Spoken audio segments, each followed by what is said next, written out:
What we're dealing with here tonight, the first part, is dealing with this issue of quality control. Now, quality control is everywhere. Take, for example, in the machinist trade. As a machinist, you're dealing with thousandths of an inch or whatever the measurements are in thousands, or if it's metric. Is it in thousands in metric? But anyway, you still got thousands of an inch. So if you make a shaft to go in a bearing and it's too sloppy, we know that shaft won't last. We know the bearing won't last, the arrangement won't last. It has to have a tolerance that obviously allows the shaft to fit into the bearing, but if it's too loose, it will be destroyed, and if it's too tight, it won't go in. So you got to find that nice little sweet spot. And that really is a good summary of quality. And if you're dealing with welding, someone welds something, and if it comes apart, that could hurt someone. It could kill someone in the case of certain parts. So we have to, in every one of our businesses, consider quality. Quality is an important consideration because it goes to the fitness of the product in terms of, is it usable? Does it meet the standard? And that's what quality, in terms of the official definition, when we think about quality, quality is the standard of something as measured against other similar things. So if the specifications, for example, for a shaft is, 1 inch exactly to the thousandth of an inch, that is the diameter of the shaft that you need to cut. You can't go, quarter of an inch over or a quarter of an inch under. You probably even can't go an eighth of an inch over or an eighth of an inch over. Maybe you can go within a thousandth of an inch or 2,000th of an inch, but the fractions are very small. In welding, you got the same concern. You have to put a welding bead on it that's big enough to make sure it can hold a load. And if the bead is not big enough, it won't hold the load. If we're dealing with one of those Caterpillar 777 trucks, that carries how much? 150 tons, whatever. You can't have that fall apart under the load. It has to be built so that it can take the load repeatedly over the life of the vehicle. So you need to make sure that the welds are up to a certain standard. And so organizations are always very concerned about quality, because if quality fails, then we could look at it and say, well, the relationship between the customer and the client is going to, between the customer and the supplier is going to fail, because if you produce stuff that's of substandard quality, they won't be buying it from you very much longer. So quality is important. So quality control is really the process that's involved in order to maintain those basic standards. And in manufacturing, it's common. It's absolutely common. And we normally do something with the product after the fact. And this is one of the real issues with quality. Okay, you got to machine a shaft, for example. You spend 3 hours machining the shaft, and here you are at the end of the process, and now you're going to measure it. And you say, is it in tolerance or is it out of tolerance? Now, if it's out of tolerance, you've just wasted 3.5 hours, because all that time is wasted. So quality needs to be considered throughout the manufacturing process, not just at the end when you measure it after the fact. So we need to be able to test to make sure it meets the standard, but we need to ensure that standards is applied throughout the manufacturing process. So quality control really involves examining the products to ensure that no defects or deviations from the specifications are hit. And it helps ensure that things like the quality of the product, the fitness of the product, the safety of the product is met. So organizations tend to have quality control, or QC as it's called, and these are set about in oftentimes procedures, a method of doing it to ensure that we get this quality. And we look at it as an employee or as a person who is tasked with ensuring the quality is met, as saying that can be a real pain in the butt in order to make sure that we meet those quality standards. So why should we do it? What is the driver to do it? We can see the downside of it. It takes time, it takes longer, it takes more measurement, it takes more effort, And people can say, well, what's in it? What's in it for me? Well, what is in it for you? From a company point of view, we know that it provides proven value. As I say, if you spend 3 hours on a shaft and you realize that it's not within the tolerance and you have to throw it out and start all over again, you've wasted 3 hours. So that's a wasted value, basically. So we know that if we do it with the quality standard in mind, the chances of it being rejected is far less. So it has a proven value. Oftentimes, too few small businesses are taking the time required to do that. And they really need to think about that idea of what is it that we're losing by not doing it, as opposed to what is the cost of doing it. So we got to think about the reap benefits after the fact. And realistically, quality control, people need to be aware that quality control is not that burdensome if you do it right. So if you know exactly what the measures are that you need and how to do it, for example, if you got a set of calipers there and they're at the ready, you can do this measurement very easily. It doesn't take very long to do. If you don't know how to read a caliper, or you're not for sure on how to do these sorts of things, it can take a long time. So if we know the tools to use and we can use them properly, the process doesn't take that long. So it's not that onerous at all. When we think of quality control has a number of key elements. In fact, there are 3 key elements. The first one is what the bean counters will look at, and that is cost. If we can make a product that is more suitable for the customer and meets the customer needs better and more accurately more often, it will reduce the manufacturing costs because we don't have to remanufacture, we don't have to make a mistake, or we don't have to come back with a faulty part, these sorts of things. So it reduces overall cost. If Ford can produce a vehicle that has few defects, then Ford can have a lot more happier customers and probably sell a lot more product. So this cost reduction in terms of rework or warranty will prove itself out. Time is another big thing. If we can save redoing or save fixing or save taking things apart again, that saves time. And the quality aspect that ensures that it lasts, and that we really need to think about what can we do in order to make sure the product meets customers' needs. So we got to balance those 3 elements. Obviously, in order to ensure perfect quality, we could spend an inordinate amount of time making sure that everything's perfect. We got to find a balance. We can't spend all day at something that should only take us 2 hours. Or we can't spend a fortune on it if it should only take a certain amount of money. So we need to find a balance that best meets the needs of the customer and allows for the highest degree of quality for the lowest possible price. So what do we do? What is the mechanics? What do we need to do in order to ensure we get quality? First of all, we need to set some quality standards. What are the standards? What is the expectation that needs to be met? So once those standards are set, then we can meet the standards. If they're clearly defined and everyone understands them. So for example, if the shaft has to be 1 inch plus or minus 1/1000th of an inch, that's the standard. It's clearly defined. We know what the purpose is and we understand the rationale for it. Why do we need a shaft that's of the proper size? That is a form of quality control that we put in place. It also satisfies the expectations of the customers. And it can cut down our cost of manufacturing or remanufacturing. And it can increase reliability, durability, ease of use, ease of maintenance, safety. It'll improve safety. It'll probably improve the appearance of it, and it could lead to a higher degree of after-sales service.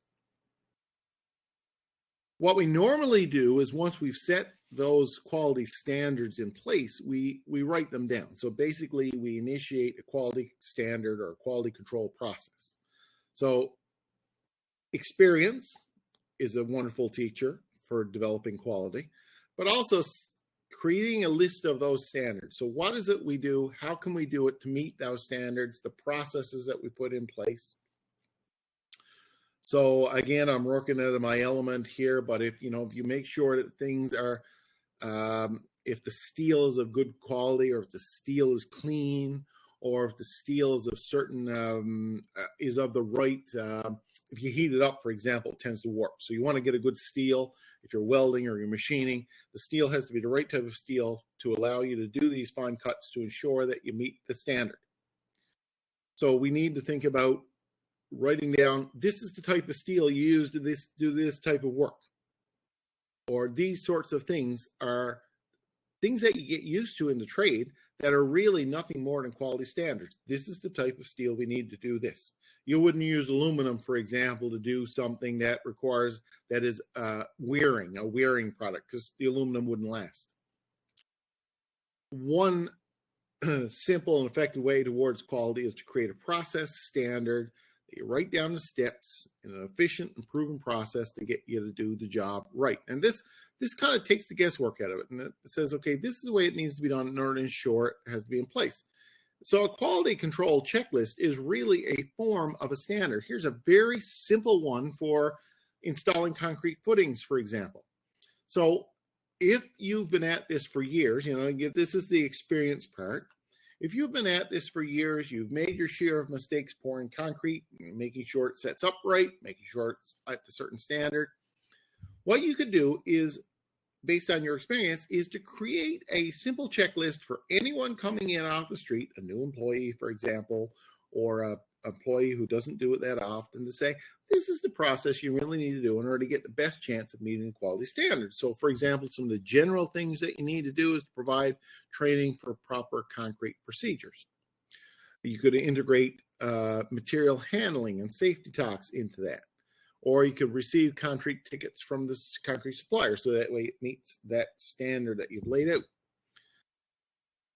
Another thing that a quality control checklist would have would be the proper approval. So before you accept the concrete, for example, you need to think about, does it meet the PSI or the hardness or the dried hardness of the concrete? So for example, a minimum of 4,000 PSI cement. So it doesn't meet the mix order. So engineering firms, for example, will have these sonotubes that they fill up with a bit of cement as cement is being poured. And these sonotubes are then tested to ensure that they meet the quality standards. So if you pour cement floor and it's supposed to have a 4,000 PSI rating to it, this little sonotube is tested in a machine that measures how much pressure is put on it. And either it meets the standard or it doesn't. If it doesn't, that concrete has to get torn up again, particularly in, where it's necessary to be a certain quality. So that's a big and expensive project. So make sure that you do it right first time. So it encourages companies to ensure that it meets that standard. The form placement, someone has to check to make sure forms aren't going to fall apart. We've seen that happen up in Churchill Falls, for example, when the form fell apart. And that could result in injury, loss of time, and potentially it could kill someone.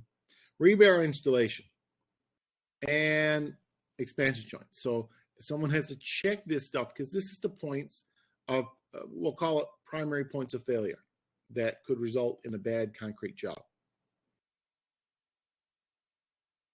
We could look at an installation ticket also talking about the process. So for example, you look at the footings.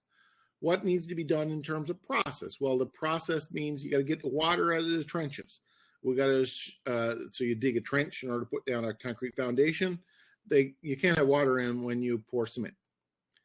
Assured trenches are acceptable temperature. You can't have the cement freeze, or you can't have frost underneath it. Make sure the forms are level and square. If forms aren't level and square, your cement's not going to be level and square.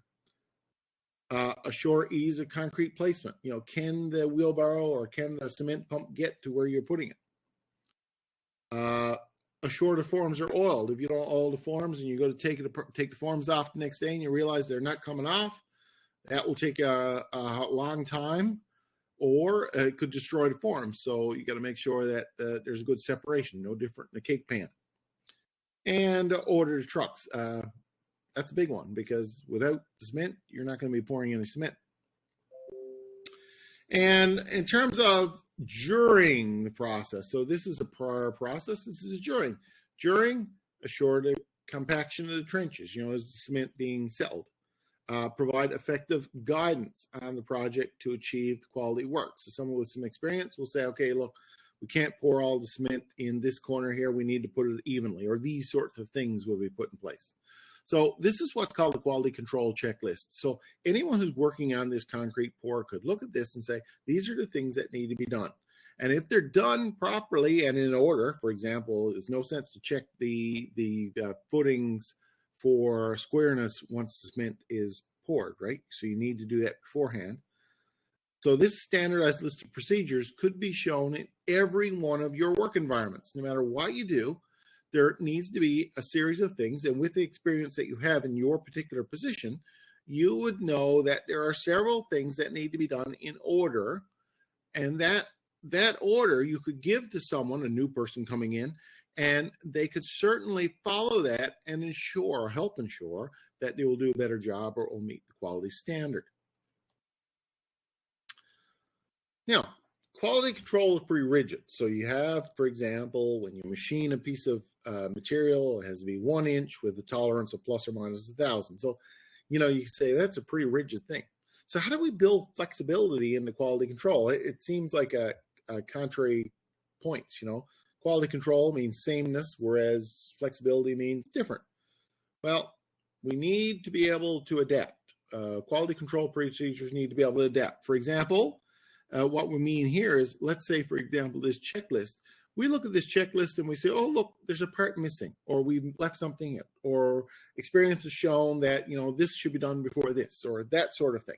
We need to be able to update these quality control checklists. So we need to look at the lists and certainly allow for them to be updated. So with experience. So this is where something like, which I don't have handy now, a 3-ring binder comes in. If you're talking paper, the good thing about a 3-ring binder is you can put the paper in, but you can also put new sheets in or take stuff out. So you can always update easy. Now, this is true with the computer too. You can just basically rewrite the file. If this is a process that you have written down in a document, you can rewrite that document very easily. People who use the process should be encouraged to develop, suggest, and incorporate possible process improvements. And this is what the whole concept that Toyota has brought in. Toyota has been such a successful company because one of the things that Toyota does is constant improvement. In Japan, the terminology is called Kaizen.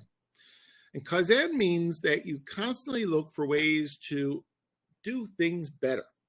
And workers in the Toyota factory are strongly encouraged to do things better.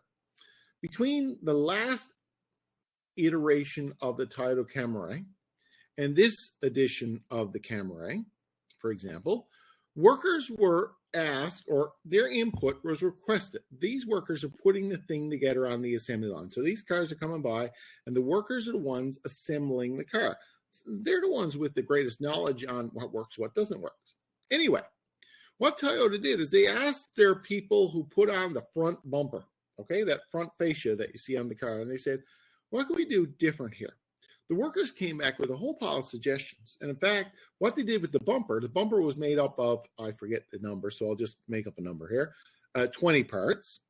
And the workers suggested, we don't need these separate parts. So the new bumper was made up of 15 parts. They reduced the number of parts in the bumper. And as a result, the bumper could be installed that much more quickly. And with less parts, it was less likely to have vibration issues or falling apart issues. So Kaizen, what Kaizen does is looks for the worker to help develop better processes. So flexibility is key in good quality control systems, to be able to update them. Not to mean that they're flexible with regards to the standard, but flexible with regards to how the standard is applied and what we do in order to improve the standard. So processes and procedures will often require revision and improvement and the ability to incorporate employee feedback into the quality control system. We also think about inspection of quality control, and the problem with inspection, as I say, is that inspection tends to be an after-the-fact thing. We all normally think about inspection after the fact. Someone welds something, we check it, or someone machines something, we check it. Well, the process of the welding and the process of the machining has already happened. So if we get a rejection at the end, that's just a waste of time. So what we really need is constant inspection throughout the process so that we can spot and solve problems as they occur. So quality control inspections are often managed in a reactive manner after the work is done and after potential mistakes are made. So planning inspections in advance can significantly improve efficiency and reduce the cost of time and rework. So if we look ahead and predetermine what work will be inspected, specifically we think about determining the level of detail that needs to be looked at throughout the process. We got to assign responsibility for the inspection. If we know who's responsible for checking this. And again, these checklists that we referred to back there with regards to the cement are useful for ensuring that all the points of the quality control process, nothing's missed effectively. And the checklist, if everyone is if you're the worker, if you're doing the work, you should see checklists too, because you want to know, as someone who is being reviewed, if your work is being reviewed, if you know what the key points are that people are looking for, you can make sure you do those well. So if the what's to be checked and how it's to be checked is relayed along to the person who's actually doing the work, you're going to get a better opportunity to do things right. People know exactly what needs to be done right and how, to what level of quality it needs to be put in place.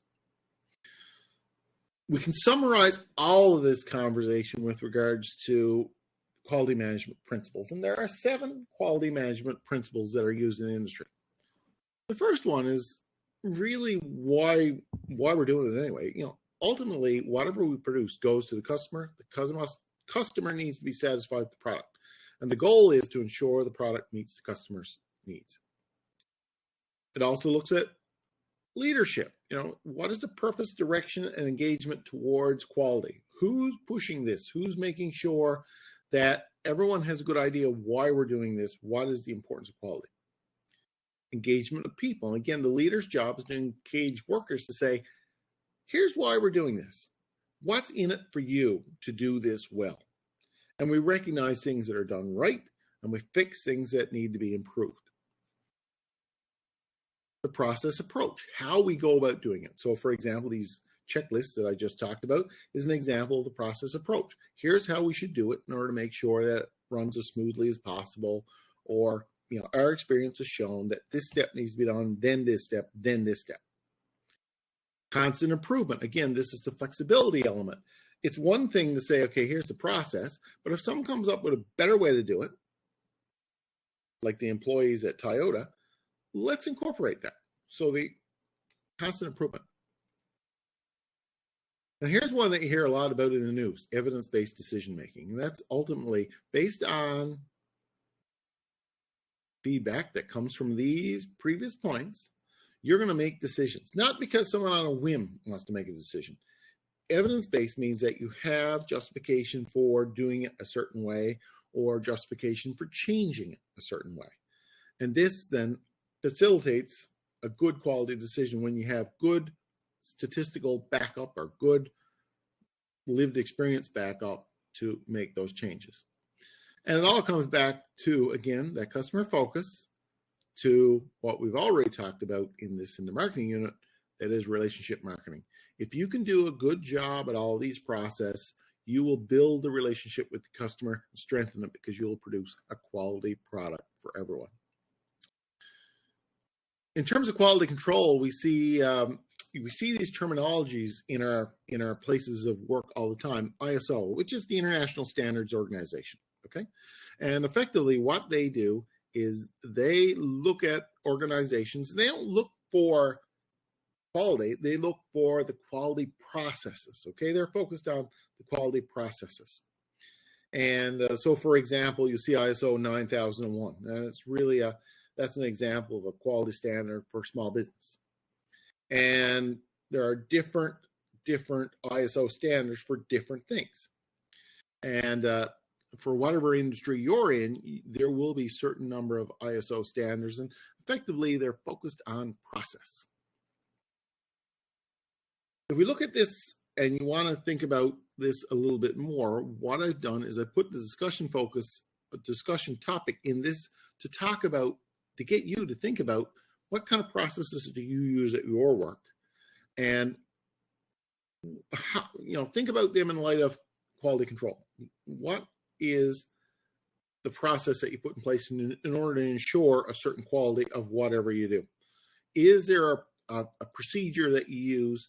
What would that procedure be? And from that, develop the quality checklist. So that's what we're asking you to do here, just in terms of this as a useful tool for anything you do, to think about how can I do it better or most efficiently. So it's more or less thinking about it before you do it. And that's what the quality checklist is supposed to be. And that would be your assignment for this particular unit.